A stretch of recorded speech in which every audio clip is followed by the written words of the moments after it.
Hey, Sheena, and welcome back to Fiery Femmes, where ambitious women in tech, business, and beyond build freedom. Last week, we talked about my hot take why property can be a bad investment, but today, we're flipping the script. Because despite all the noise, despite the rates, despite the headlines, property is still one of the most powerful ways to build long term wealth. Let's talk about why. Number one, property isn't perfect, but it's proven. We've all heard the stories. Someone bought a small home years ago, held on to it, and now it's worth triple.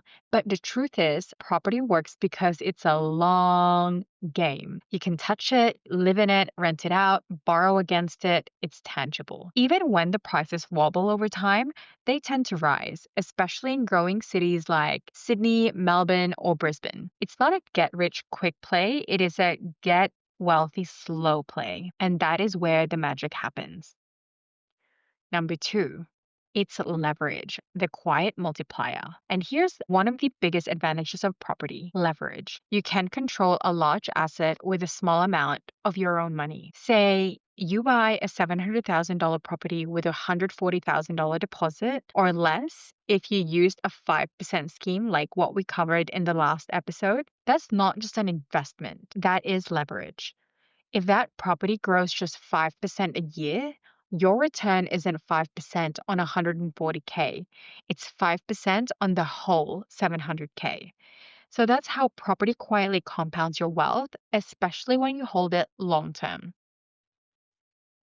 Cash flow and tax benefits. Then there is obviously the rental income. Your tenant is helping you pay off the loan while your asset hopefully grows. But even if you're just breaking even, you're still ahead because your loan is shrinking while your property value increases, usually. In Australia, you can also claim tax deductions on things like interest, depreciation, and maintenance. It's not about dodging tax, it's about structuring your money smartly so it works for you.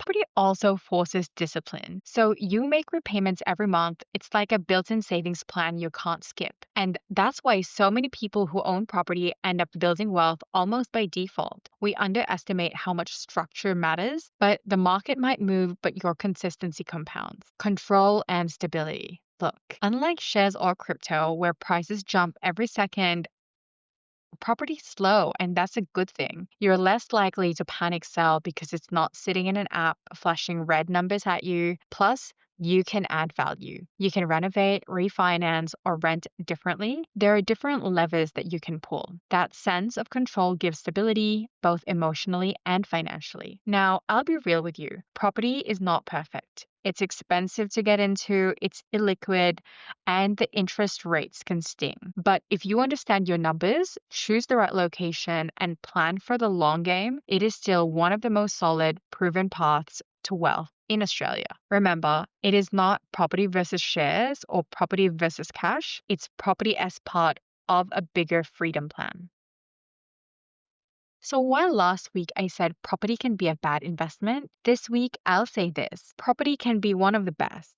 But when you buy well, hold long and don't panic in the noise. It's not about timing the market, it's about time in the market, how you use it to build freedom, not just bricks. Listening to Fiery Femmes. If this episode helped you shift your mindset, share it with a friend or tag Fiery Femmes. I'd love to hear your take on it. Until next time, stay ambitious, stay curious, and keep building your version of freedom.